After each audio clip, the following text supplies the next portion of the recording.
حدیث collection part 20 استحاضہ والی عورت کے مسائل کا بیان 3 حدیث۔ بسم اللہ الرحمن الرحیم۔ السلام علیکم دوستو، آج کی ویڈیو میں ہم استحاضہ والی عورت کے مسائل کے بارے میں 3 حدیث بیان کریں گے۔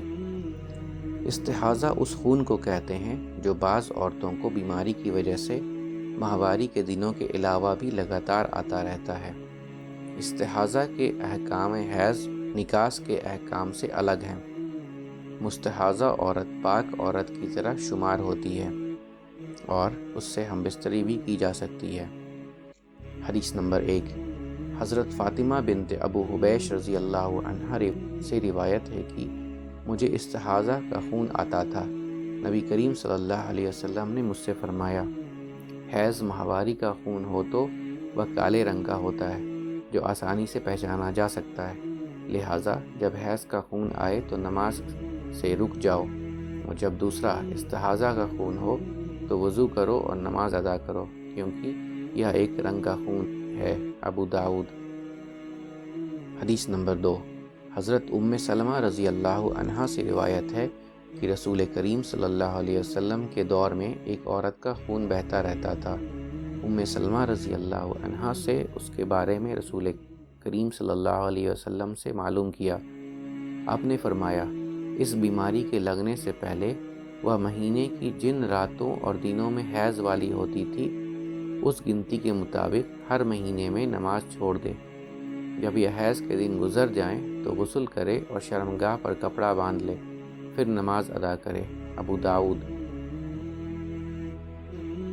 حدیث نمبر 3، حضرت حمنہ بنت جاش رضی اللہ عنہ سے روایت ہے کہ میں نے عرض کیا، اے اللہ کے رسول، میں سخت قسم کے استحاضہ خون آنے میں مبتلا ہوں، آپ مجھے کیا حکم دیتے ہیں؟ آپ نے فرمایا، میں تمہارے لیے روئی کے استعمال کی ضروری بات کرتا ہوں، روئی کے استعمال خون کو ختم کر دے گا۔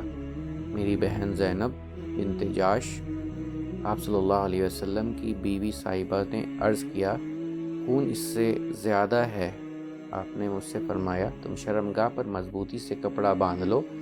حضرت زینب رضی اللہ عنہا نے عرض کیا، نہ تو اس سے کہیں زیادہ ہے۔ آپ نے فرمایا، تو ایک کپڑا اور رکھ لو۔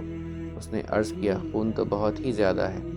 اس پر نبی کریم صلی اللہ علیہ وسلم نے مجھ سے فرمایا، میں تمہیں 2 کاموں میں سے ایک کام کرنے کا حکم دیتا ہوں، ان میں سے تم کرو گی تمہیں کافی ہوگا۔ پھر آپ نے فرمایا، یہ خون کا بہنا شیطان کی طرف سے پیش آنے والی مصیبتوں میں سے ایک مصیبت ہے۔ تم 6 یا 7 دنوں کی حیض کے دن شمار کر کے پھر غسل کر لیا کرو، یہاں تک کہ جب تک محسوس کرو کہ تم بالکل پاک اور صاف ہو چکی ہو۔ تو 23 یا 24 رات اور دن نماز ادا کرو اور روزے رکھو، یہ تمہیں کافی ہیں، اور اسی طرح ہر مہینے کیا کرو۔